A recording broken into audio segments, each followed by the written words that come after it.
नमस्कार विद्यार्थी मित्रांनो, HP अकॅडमी या युट्यूब चॅनलवर तुमचे मनापासून स्वागत आहे। विद्यार्थ्यांच्या मनामध्ये पडलेला प्रश्न की अजून पोरांचे ग्राउंड सुद्धा राहिलेले आहेत, मुंबईचे मुलींचे चालू आहेत, मुलीचे संपण्याच्या टप्प्यामध्ये आहेत आणि मुलांचे सुद्धा चालू होतील। आता ग्राउंड झाले आहेत, काही लोकांचे आलेत पण हॉल तिकीट।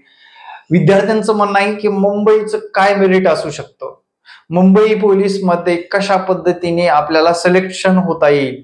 मित्रांनो, एक गोष्ट लक्षात ठेवा, ग्राउंडच्या बाबतीत मी तर स्पष्ट सांगतोय, ज्या विद्यार्थ्याला 30 गुण आहेत फिमेल कॅन्डिडेट त्यांनी अभ्यासाला लागा। मेल कॅन्डिडेट ज्या विद्यार्थ्याला 32 गुण आहेत त्यांनी अभ्यासाला लागा। एकदम कच्चून अभ्यास करा, तुमचं सिलेक्शन सुद्धा होऊ शकतो। लक्षात घ्या, सिलेक्शन सुद्धा होऊ शकतं। कच्चून अभ्यास म्हणजे एकदम परफेक्ट अभ्यासाकडे लक्ष द्या। म्हणजे मला एवढे 30-32 मार्क आले, छाती फुगून हिंडणार मी, मला 45 मार्क आले, छाती फुगून हिंडणार, मला 48 मार्क आले, छाती फुगून हिंडणार, याकडे विद्यार्थी मित्रांनो थोडस जाणीवपूर्वक पहा। तुमची ही 1-1.5 महिन्याची मेहनत सुद्धा तुमची फळाला येऊ शकते। महिलांनो लक्षात ठेवा, तुम्हाला जर 30 मार्क असतील, समजा 30 प्लस तुम्ही जर या परीक्षेमध्ये 92 गुण मिळवले, अरे फक्त टोटल करून बघाव, 9 3 12 122 टोटल होते। लक्षात घ्या काय म्हणतोय, आणि मिळू शकतो। एखाद्या विद्यार्थ्यांचं एवढं परफेक्ट सुद्धा असू शकतं, हे रिझल्ट लागल्यानंतर कळतं, आधी नाही कळत। अरे एवढे कुठे मार्क पडतात का, GK विचारलं होतं मागच्या वर्षी किती पडले, या वर्षी काय असंच काहीतरी आलं तर काय करणार आपण। अरे बाबा, पोरं हुशार आहेत, तू कुठं तुझ्या डबक्यात खेळतोय, समुद्रात उतर, महाराष्ट्र कॉम्पिटिशनला आहे।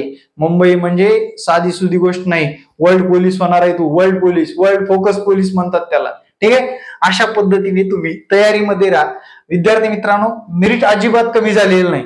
मागच्या जे काही मेरिट पाहिले मी, सर्वच्या सर्व मेरिट कुठेही ढळढळ ढाळढाळ झालं नाही। मेरिट फक्त ग्राउंड मध्ये कमी जास्त आलेलं आहे, फायनल मेरिट अजिबात बदललेलं नाही। लक्षात घ्या, फायनल रिझल्ट अजिबात बदललेला नाही। आणि दुसरी गोष्ट, गेल्या वर्षी मॅथ आलं नाही म्हणून या वर्षी येईल का नाही, असा जर तुमच्यामध्ये डाऊट असेल, चारही विषय व्यवस्थित ठेवा, तरच रिझल्ट येणार आहे, हे माइंड मध्ये ठेवा, ठीक आहे। आणि मेरिटच्या बाबतीमध्ये जास्त चिंता करू नका। मी काय सांगतोय, फिमेल कॅन्डिडेट 30 गुणाच्या पुढे अभ्यासाला लागा।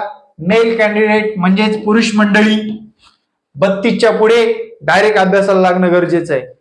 आगामी काळामध्ये दुसरीकडे मेरिट बघण्याच्या, कसं होते की माझं मनामध्ये डाऊट ठेवण्याचा काही प्रॉब्लेम नाहीये। जर अभ्यास केलास, मेरिट मध्ये नाही बसला, पुढल्या वेळेस बसशील बाबा, अभ्यास तर वाया जाणार नाही, किंवा अभ्यास करून कुळी जाणार नाही, किंवा नाचणार नाही। त्यामुळे विद्यार्थी मित्रांनो, या लोकांनी तयारीला लागणं आवश्यक आहे, आणि या लोकांनी व्यवस्थित तयारी करा मित्रांनो, तरच आगामी काळामध्ये तुम्हाला चांगले गुण मिळवता येणार आहेत। आणि व्हिडिओ कसा वाटला, मेरिट कसं वाटलं, दणकट भाषा कशी वाटली, कमेंट मध्ये कमेंट करायला विसरू नका। Thank you very much. जय हिंद मित्रांनो, भेटू नेक्स्ट व्हिडिओ मध्ये। जय हिंद, जय महाराष्ट्र, धन्यवाद।